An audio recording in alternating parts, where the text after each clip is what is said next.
Subhadra.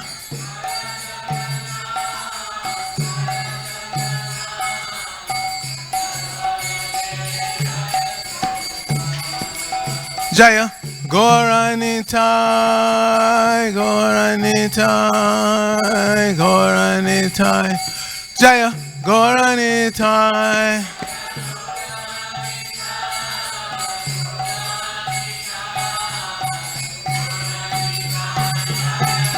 Jaya Jaya Prabhupada, Prabhupada, Prabhupada, Jaya Prabhupada.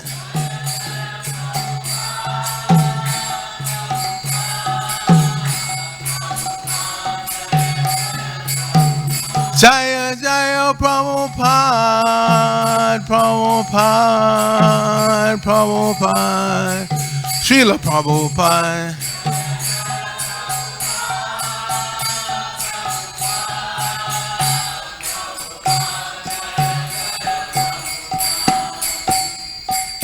Gaur Premanandi, Hari Hari Bol, Jai Om Vishnu Pad, Paramahamsa, Padavrajik Acharya, Asatura Sata Sri Shriman, ISKCON BBT Founder, Acharya Divine Grace, AC Bhaktivedanta Swami Maharaj Prabhupada Ki Jai. Nitya Lila Prabhupada Om Vishnu Pad, Divine Grace, Srila Bhakti Siddhanta Saraswati Thakur Prabhupada Ki Jai. Ananta Koti Vaishnava Ki Jai. Nama Acharya Srila Haridas Thakur Ki Jai. Prem Sakohosh Krishna Chaitanya Prabhu Nityananda. Shri Advaita Ganadhara Shivasadi Gaur Bhaktivinoda Ki Jai. Shri Shri Radha Krishna Gopa Gopana Shamakunda Radha Kunda Gir Govardhan Ki Jai. Shri Brajabhumi Namanam Ki Jai. Shri Navadvip Mayapur Dham Ki Jai. Shri Lachal Jagannath Puri Dham Ki Jai. Ganga Mai Ki Jai. Jamuna Mai Ki Jai. Bhakti Devi Ki Jai. Srimati Tulsi Maharani Ki Jai. And what's beautiful Lordship Shri Shukmini Dwarkadish Ki Jai. Shri Shukmini Dwarkanath Ki Jai. Shri Shri Jagannath Baladevi Subhadra Ki Jai. Shri Shri Gaurnitai Ki Jai. Samabheta Bhaktivinoda Ki Jai. Going back to home, back to Godhead Ki Jai. ISKCON Los Angeles Yatra Ki Jai. Brihad Madanga Transcendental Book Distribution Ki Jai. International Food for Life Transcendental Prasadam Distribution Ki Jai. Shri Harinam Sankirtan Ki Jai. Nitai Gaur Premanandi. Hari Hari Bo. All glories to the Sem devotees. All glories to the Sem devotees. All glories to the Sem devotees. All glories to Shri Shri Guru and Gauranga. Glory Srila Prabhupada.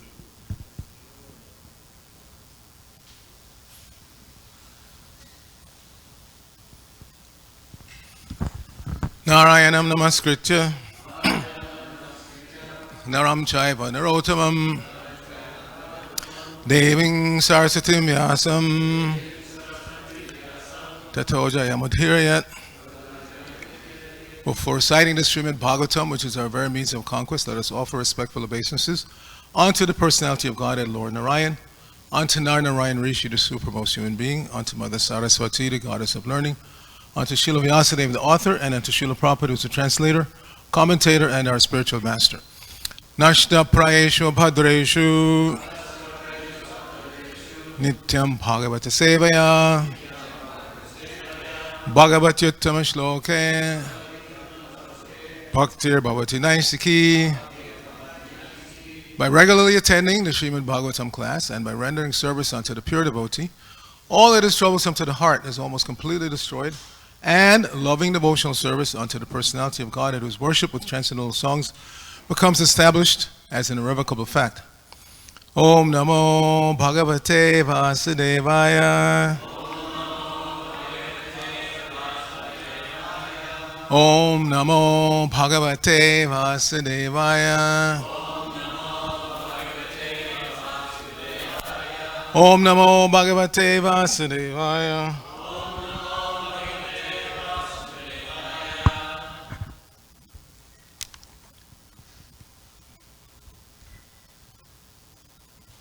So we're continuing our reading from the Srimad Bhagavatam. This is the third canto, chapter 12, text, what's the text? 19.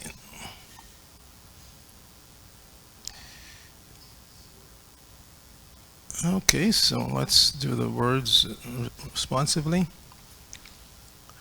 Tapasaiva Param Jyotir Bhagavantam Adhokshajam Sarva Bhuta Guhavasam Anjasa Vindate Puman Tapasaiva Parang Jyotir Bhagavantam Adhokshajam Sarvabhuta Guhavasam Anjasa Vindate Puman Tapasaiva Parang Jyotir Bhagavantam Adhokshajam Sarvabhuta Guhavasam Anjasa Vindate Puman Tapasaiva Parang Jyotir Bhagavantam Adhokshajam Sarvabhuta Guhavasam Anjasa Vindate Puman. Please chant.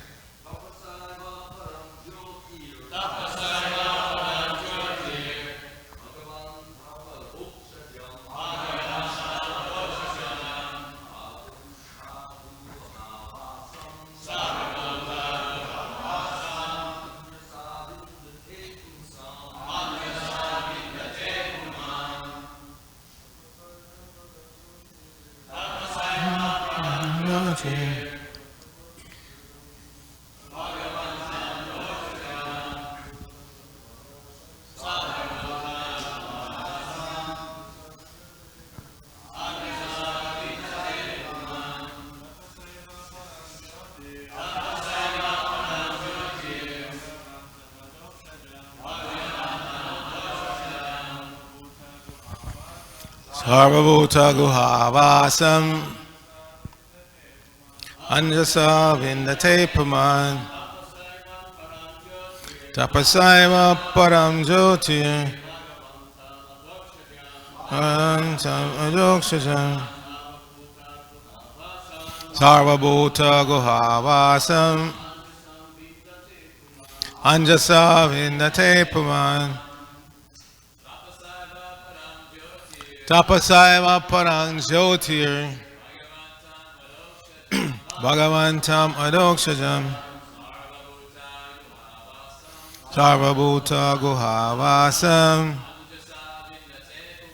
Anjasa Vindate Puman. Vaishnavis. Tapasaiva Parang Jyotir Bhagavantam Adhokshajam Sarvabhuta Guhavasam Anjasa Vindate Puman. Tapasaiva Parang Jyotir Bhagavantam Adhokshajam Sarvabhuta Guhavasam Anjasa Vindate Puman. Tapasaiva Parang Jyotir Bhagavantam Adhokshajam Sarvabhuta Guhavasam Anjasa Vindate Puman. So, synonyms. Tapasa, by penance. Eva, only. Param, the supreme. Jyotihi, light. Bhagavantam, unto the personality of Godhead. Adhokshajam, he was beyond the approach of the senses. Sarvabhuta Guha Avasam, residing in the heart of all living entities. Anjasa, completely. Vindate, can know. Puman, a person. So, Srila Prabhupada's translation for this verse.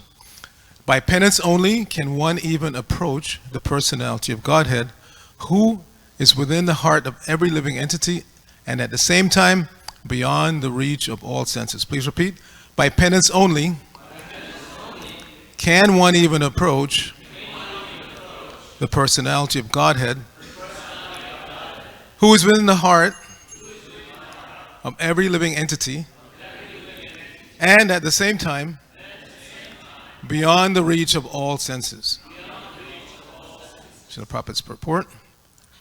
Rudra was advised by Brahma to perform penance as an example to his sons and followers that penance is necessary for attaining the favor of the Supreme Personality of Godhead.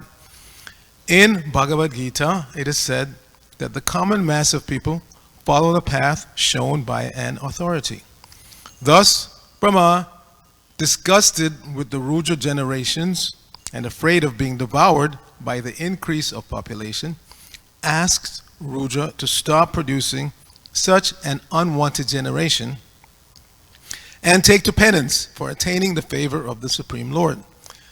Therefore, we find in pictures that Rudra is always sitting in meditation for the attainment of the favor of the Lord. Indirectly, the sons and followers of Rudra are advised to stop the business of annihilation following the Rudra principle, while the peaceful creation of Brahma is going on. Nama Om Vishnu Padaya Krishna Prishtaya Bhutale Srimati Bhaktivedanta Swaminiti Namine Namaste Saraswate Deve Gauravani Pracharine Nirvishesha Shunyavadi Paschachadeshtarne Om Agyana Timirandasya Gyananjana Shalakaya Chakshur Unmilitam Jaina Tasmai Shri Gurave Namaha Shri Chaitanya Manobhishtang Stapitang Jaina Bhutale Swayam Rupa Kadamayam Dadati Swapadantikam Vandeyahang Shri Guru Shri Yuttapada Kamalam Shri Gurun Vaishavangsta Shri Rupam Sagajatam Sahagana Raganatan Batam Tang Sajivam Sadvaitam Savadutam Parijana Sahitam Krishna Chaitanya Devam Shri Radha Krishna Padan Sahagana Lalita Shri Vishakan Batangscha Hey Krishna Karuna Sindhu Dina Bandho Jagatpate Gopesha Gopika Kanta Radha Kanta Namosute Tapta Kanchana Gorangi Radhe Vrindabaneshwari Vishabhanu Sute Devi Pranamami Haripriye Vancha Kalpatarubhyascha Kripa Sindhubhe Evacha Patitanang Pavanebhyo Vaishnavebhyo Namo Namaha Jai Shri Krishna Chaitanya Prabhu Nityananda Shri Advaita Gadadhara Srivasadi Gaur Bhaktivinoda Hare Krishna Krishna Krishna Hare Hare Hare Rama Rama Rama Hare Hare. So in this verse we're being informed of incidents that happened billions and billions of years ago. Modern science would agree that this universe is billions and billions of years old, but where we disagree, or where the Vedic presentation is different, is that the Vedic presentation is that from the very beginning of time, there were intelligent living entities. The most intelligent living entity is the Supreme Personality of Godhead, who generates everything that we see and a lot that we cannot see. What we can see is just a fraction. Like right now we're sitting in Los Angeles, we're experiencing just a fraction of this Earth planet. And this Earth planet is insignificant part of our solar system, which is an insignificant part of this entire universe that we can see, the visible universe that we can see. But the Vedas inform us that beyond this particular universe that we're encaged in, there are many, many other millions and innumerable universes existing. All of that energy emanates from the Supreme Person. And in each universe, and this is the graphic that we're seeing here, in the spiritual world, the topmost planet is called Krishna Loka. It's like the whirl of a lotus flower. And in that planet, Radha Krishna, the supreme manifestation of existence, are enjoying their pastimes, supported by innumerable pure devotee servants who serve in different capacities. As friend, as parent, as servant, as lover.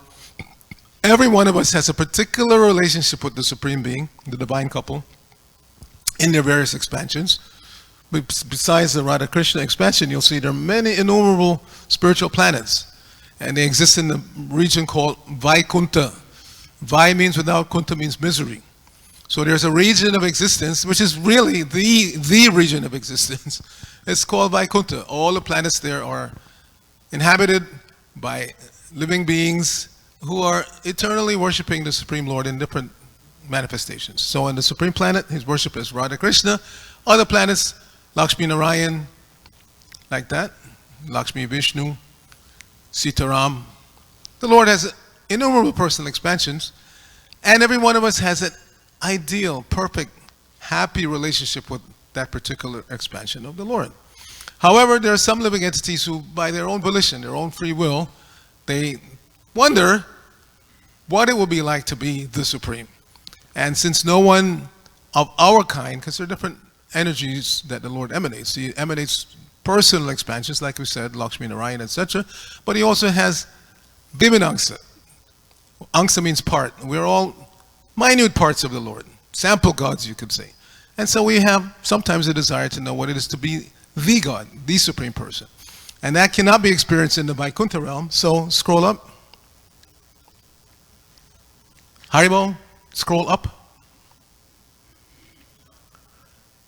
So outside of the Vaikuntha realm, periodically the Lord expands, keep going up, the material realm, where we are now encaged.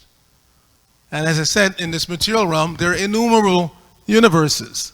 And in each and every universe, there's one particular pious being who's selected to be the, you could say, the director, the engineer, the creator of everything else, that all other manifestations within the universe. So that's Lord Brahma's position. Keep going up.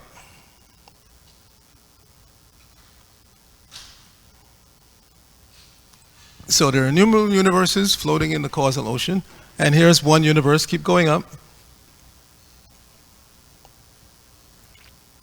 So this is equivalent to where we are now. In this particular universe, any of these individual universes, the Lord expands himself as Garbhodaksha Vishnu. He's lying in mystic slumber called Yoga Nidra, and from his navel, a lotus flower sprouts, and on that lotus, Lord Brahma, the engineer or the chief director of the universe, appears.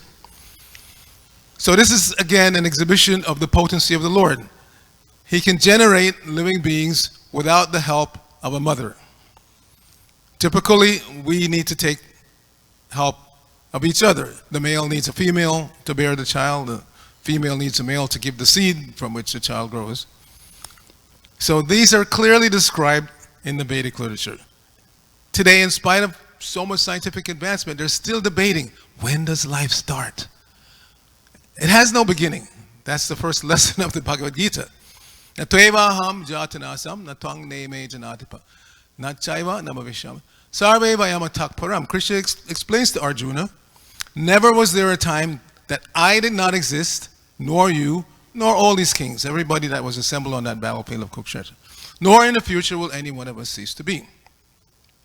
So we would say, those persons who say that, follow this process to become eternal. No, there's no such thing. Eternal means always existed in the past, existing at present, and will continue to exist in the future without cessation. That is the definition of eternal. So something that is not eternal now cannot become eternal, you see? Because it didn't exist prior. And eternal means existing prior, existing now, and will continue to exist in the future. So we're not following a process to become eternal. We are eternal. We're following a process to qualify ourselves to go back to the spiritual kingdom where we don't have to experience birth and death anymore. The birth and death is actually of the body, not of the self. See, this is very clearly described. And once one can wrap one's head around this concept, then everything becomes clear. We were raised in a Christian household, and one of the prayers that we were taught, I used to recite every night, now I lay me down to sleep, I pray thee, Lord, my soul to keep. If I should die before I wake, I pray thee, Lord, my soul to take. Now, after coming in contact with the Krishna consciousness movement, I kept reciting that prayer, but after Lord, I just put Krishna. Now I lay me down to sleep, I pray thee, Lord Krishna, and then I also modified the next phrase, not my soul to keep, because I am the soul. It's not that I'm a body and I have a soul inside. I am the soul inside the body. So I modified to say, myself to keep. Now I lay me down to sleep, I pray thee, Lord Krishna, myself to keep. If I should die before I wake, I pray thee, Lord Krishna, myself to take. See, just slight change or understanding opens up the vast, complete knowledge of existence. Because again, there are those who don't believe there is a God. They believe everything came from some big bang. If one is just a little bit intelligent, one can debunk that very quickly. Something explodes, where did that something come from? Okay. They'll ask you, where did your God come from? Okay, God is eternal, so our something is also eternal. Okay, we'll grant you that. So something explodes. Typically what happens in an explosion, we've all had experience. Either you light a firecracker or something. We have experience of explosions. What happens? The matter that was in that thing that explodes flies everywhere, and then it settles, and that's it. It doesn't recombine in any form. We have no such experience. But yet we're made to believe, or they try to get us to accept that something exploded, the matter flew all over, and then gradually coalesced into all these planets, and then somewhere along the line, life came into... No! Life does not come into being. Najayate namriyate va kadachit. Krishna tells us in the Bhagavad Gita. For the soul, there's neither birth nor death at any time. It's the body that takes birth, stays for some time, and then dies. And we're experiencing that, just like if you're in a car, wherever the car goes, either by your steering it or by sometimes nowadays they're coming up with these automatic driving cars. Wherever the car goes, you're going and you're experiencing what you see out the window, what you hear. You're experiencing whatever the car is experiencing, more or less. But you're not the car. So it's the same thing with this body. Otherwise, someone has the right to ask you, which body are you? The body comes out of the womb of the mother, about this long, 18, 19 inches, weighing about 8 to 10 pounds. And then it constantly transforms. So which body are you? That birth body, the 2-year-old body, the 20-year-old body, or in my case, the 70-year-old body? Which body are you? None of them. We're none of those bodies.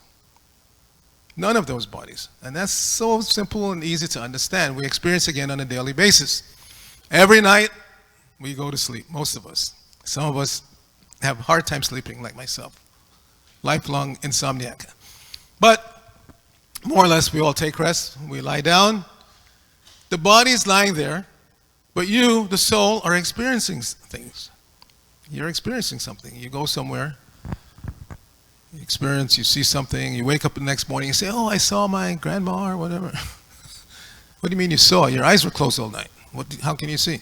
So the power of seeing is innate to the soul. It has nothing to do with this body. The body is like window.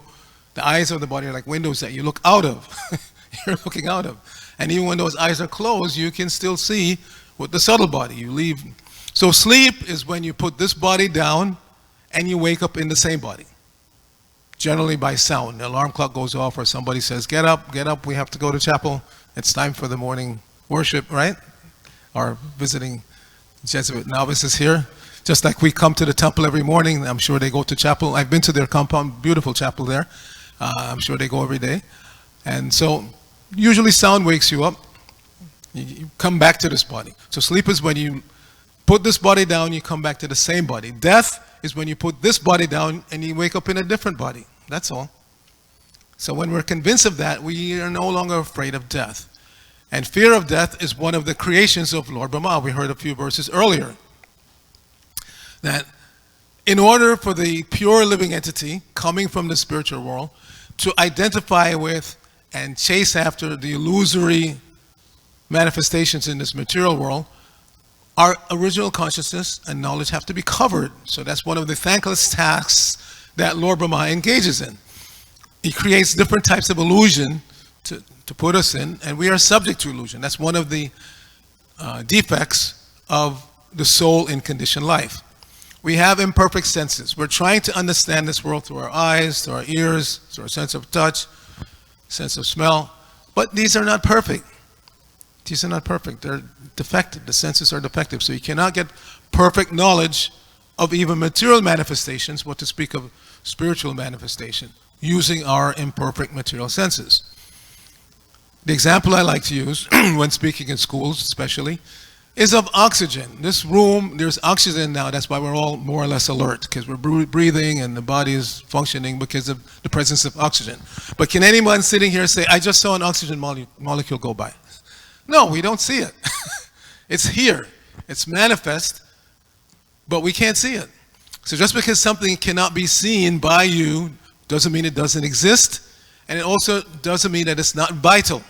Because this is one of the arguments that the atheists use. Show me God. You believe in God. Show me God. And I say, show me oxygen. You believe in oxygen. Have you ever seen an oxygen? Well, somebody has seen it using a microscope. You accept what that person has told you. You yourself have never seen it. So similarly, even before we are qualified to see God, we can understand by logic that there has to be a supreme source of everything. I've said this many times, but it's something that's worthy of deep thought. You cannot have an infinite regression of cause and effect. There has to be an original cause. Father, I have a father, he had a father, he had a father, but you can't have this going on ad infinitum. There has to be an original father of everyone. And this is another mistake that some in other traditions make. They say, God had only one son. Why? If an ordinary man can have so many sons, why should God have only one son? And then why do you pray, our Father who art in heaven? Very first word, our Father. So if he's not your father, if he's only the father of Jesus, then why do you say our Father? If somebody approaches you on the street and say, hey Dad, and you know it's not, you think this person's crazy. So why do we refer to God as our Father? Because he is our Father. Krishna says that. He says, Sarva Yonishu Kantaya, Mortaya, Samavantya. Tasam Brahma Mahadionir, Ahang Bija Pradapita. Pita means father. So Krishna says in the Bhagavad Gita, Ahang, I, Bija Prada, Bija means seed, I am the seed-giving father. And again, our experience is that whenever there's an offspring, there has to be the seed given by the father. So I took one morning walk with Srila Prabhupada. Prabhupada had a habit of taking a morning walk every day. Nowadays we call it a power walk. It wasn't just like a stroll. He would really walk fast, get some exercise, but while walking he would have discussions with the disciples. So I was there on one walk, and I asked him that question. I said, in the Christian tradition, there's this concept of immaculate conception, that Mary was impregnated not by some, in other words, Jesus Christ did not have a father that we are aware of directly. So Prabhupada said, but there must be father. There must be father. So in this case, God directly was the father. That's accepted. But there has to be father. There's no question of offspring without father. So that was Prabhupada's response to my question. And again, that is our common experience, that whenever there's birth, there is a father, or there are parents. What we also experience is that the offspring is of the same ilk or kind as the parent. So male and female dogs get together, they have little puppies. They're dogs. Male and female cats get together, they have little kittens, cats. Elephants get together, they have elephants. We don't have any experience of elephants transforming into puppies or vice versa. So when you speak to the Darwinists, those who accept Darwinian evolution as being a fact, you ask them to explain, show how one species transforms into another. And their answer that they come up with immediately is the Galapagos finches. Now you've heard of those Galapagos finches. They're very famous in the Darwinian world. That the Galapagos Islands are thousands of miles off the coast of South America, way out in the Pacific. And they say a population of finches were blown there or flew there, whatever. But over time, they transform. So now you go there, you'll see there's some finches that have cross beaks, some that have really big beaks, some small beaks. They say this is evolution at work. See, the one population of finches went there and they gradually transformed into different types of finches. So we would say, yeah, but they didn't become any other type of bird even. They didn't even become seagulls or eagles, or they remain finches. So their physiognomy may have changed slightly from here, this population to that, but they remain finches. They didn't become even another kind of bird, what to speak of becoming a cat or a dog or whale. So that doesn't prove anything. It does not prove that one species gradually transforms into another. And we would say, absolutely, that is not the case. These bodies that we experience are creations. They are manifestations of God's creative potency. God creates, through his agent Lord Brahma, all of these varieties of species. And they're listed. They're listed. Everything is there in the Veda if one takes the time to read, to examine. So there's a verse that says, Jalaja Navalakshani Stavara Lakshavingshati. Krimayo Ruja Sankhyakhya Pakshinam Dashalakshanam. Tringsha Lakshani Pashava Chatur Lakshani Manasha. So this is some substance of what you'll find in this material world. 8,400,000 different species or types of bodies that the soul can be incarcerated in. Very precise numbers. One may accept or not accept, but it's not maybe, I think, perhaps, we're not sure, but none of that. You'll find the Vedic literature is very precise. Jalaja Navalakshani. 1 lakh is 100,000. So Navalakshani means 900,000. Those who take birth in water, Jal is water, Ja means born. Jalaja Navalakshani. 900,000 species that take birth in water. Very precise. You accept or you don't accept, that's up to you. But it's not some equivocal statement. It's a very, very precise statement. And so on for all the other species. Birds, trees. Then you come to humans. 400,000 different human-like bodies that the soul can inhabit. So we become bewildered by all this variety. But it's not an accidental manifestation. This is the potency of God. And this is what attracted me to this particular religious or spiritual presentation of existence. Very precise. Very, very precise. Christian statements in the Bhagavad Gita are very precise, unequivocal. The Srimad Bhagavatam that we're studying, same way, unequivocal statements. So, one should examine, not blindly, examine and see, does it make sense? So the vision of reality that we're seeing here is that we're in this, one of these innumerable universes. Lord Brahma there's a particular being qualified to be the director of each universe. Now he has generated offspring himself, not with the help of wife. First, the 4 Kumaras were generated. These are boyish sages. They've arrested their physical development at around the age of 5. Some of us wish we could arrest our physical development at the age of maybe 25 and never age beyond that. But in their case, they arrested their physical development at age 5. Why? It is explained because a 5-year-old child has no interest in sex. And sex attraction is the main force that keeps us bound to this material world. In other words, we're so happy with this little bit of sense gratification, titillation of the senses, that we accept all the miseries that come along with it, up to and including death, and then having to take birth again and go through the whole process.